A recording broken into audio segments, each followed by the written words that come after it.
So Nimma Prashna, Shubhaji, is these mantras. And by these mantras, do you mean, say, for example, the Asatoma, Gayatri mantra? Which mantra are you referring to? Gayatri mantra, Vishnu Sahasranama, Lalita Sahasranama, all these things. Yeah. Is it beneficial to say it loud, Yeah. or can we just say it in our mind? There are two aspects to many of these practices. One is how they help as a group. Another one, how they help as a individual. So when, let's say, as a family, we eat together, and before we eating, let's say we all feel grateful for the food that is in front of us. And to feel grateful, we may just close our eyes and we may see the people who have worked for it, animals who have worked for it, and say, existence, thank you. Among all the people, today we have been blessed to receive this food. So thank you. So how to bring about that feeling of togetherness? So there are various rituals. For example, many a times, the brother and the sister, or the sisters, or the brothers, they would like to wear the same dress. Just it's a feeling. So in that way, as a community, when we chant together, it creates a feeling of togetherness. Because at that time, all of us are saying the same thing and feeling the same thing. There is no more any separation. The separation has dissolved. So to bring about such community feelings, chanting of the mantras verbally as a group is beneficial when you are in a group. So whether it is mantra or any ritual, for example, along with the Gayatri mantra chanting, as a family, you can also involve in doing little bit of simplified yagna at home. You can have a homakunda and you can bring some samit and you can offer. So in a way, every time you do that, it's a reminder to your mind and body that the truth is this. What I'm offering is my ignorance, and by burning my ignorance, may my inner light shine brighter and brighter. So like that, rituals have been designed for community feeling. Temple is a community place. These rituals have community significance. So this is one aspect. So chanting it loud is beneficial in that aspect. Now, chanting loud also is necessary, let's say when you're teaching somebody or when you're telling somebody, or sometimes it is like, you are doing that, let's say, offering, and the others are not yet, let's say, involved. You may intentionally want to say it because you at least want the others to hear it. You may recall when we were little or when we were young, most of us used to wake up for Venkatesha Suprabhata. So when we hear that Subbalakshmi voice, it was implied that, oh, it is day, early morning. That is how most of us used to wake up. So initially it began as a sound that I heard from outside. Slowly that sound became a deep internal part. So like that, sounds have a way to lodge themselves deeper and to dislodge whatever is not necessary. And that is what a mantra is. So in that way, as an individual practice, the mantra, when it is japa, meaning vocal, when it's vocal, it may become just a mere saying. Avavitra, pavitrova, sarva, vastangadopiva. There's no feeling attached to it. There's no deeper inner involvement. Merely like many a times, the puja, how it is done. They're constantly on the phone. Ganesha, Prabhanya, Aki. So they're on the phone, they're doing something for the sake of it. There is no bhakti, there is no bhava, then there is no transformation possible. Because each of this mantra is a tool for transformation. When the involvement is 100%. Kaya, Vacha, Manasa. So Kaya, Vacha, Manasa, when I chant, it can be louder or it can be totally silent. But sometimes the mind may not have been yet trained to be in silence and to be, see, for many people, silence is very disturbing actually. Many people are constantly looking for activity after activity. A moment of silence, they are afraid. They feel very disturbed by silence, as if something is happening.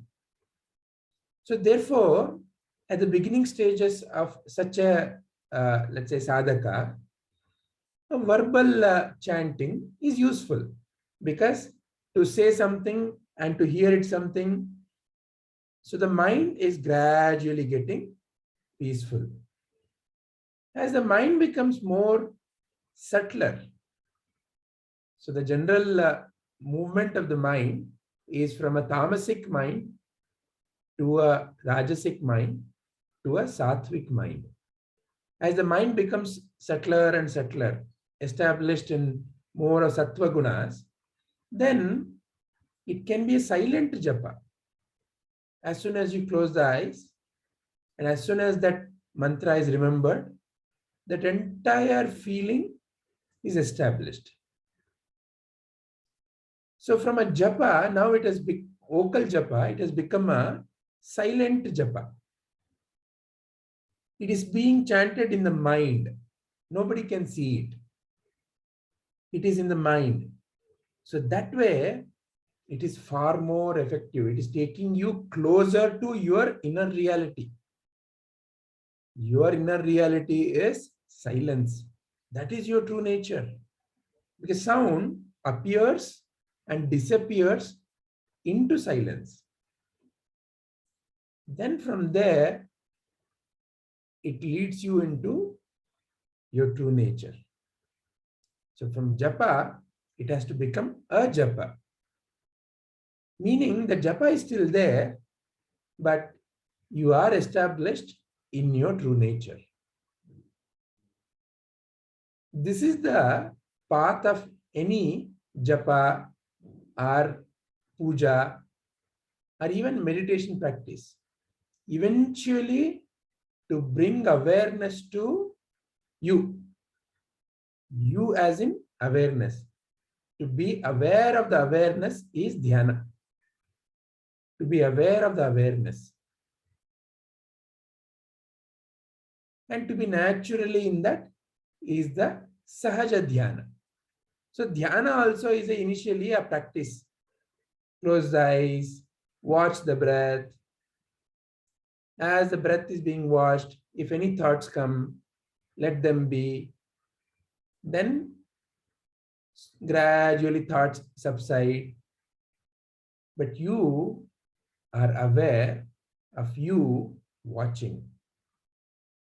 So the main object of dhyana, or the main objective of dhyana, is to help you notice that something is there which, even when I don't do anything, is completely at peace. I don't have to eat, I don't have to sing, I don't have to cook, I don't have to have anything from the so-called world, but still this inner being is deeply peaceful. This is initially difficult for the mind which is outward bound. So some practice has to be given.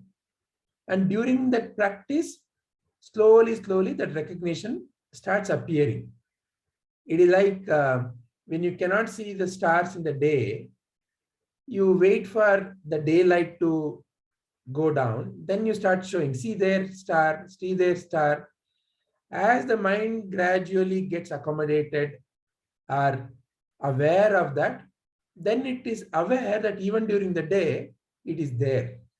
Then no more that practice is necessary. So again there, from a practice, from a I have to do meditation, from a I have to do meditation to being meditative. Now there is no doing there, because to be meditative means what? To be at peace, to be serene. You don't have to do anything to be serene. Serenity is your inner nature. So all these practices are leading towards recognizing that that is my true nature. All along, I ran behind the things of the world to get something called as happiness, to get something called as a peace, to get something called as a bliss. But that is who I am. So recognition is the focus of any of these practices. So therefore, depending upon the situation and the role that you are playing, you need to choose the manner in which you want to use that. Is this bringing clarity to Shubhaji's question? Yes, sir. Yeah. Any further queries or further statements by anybody else?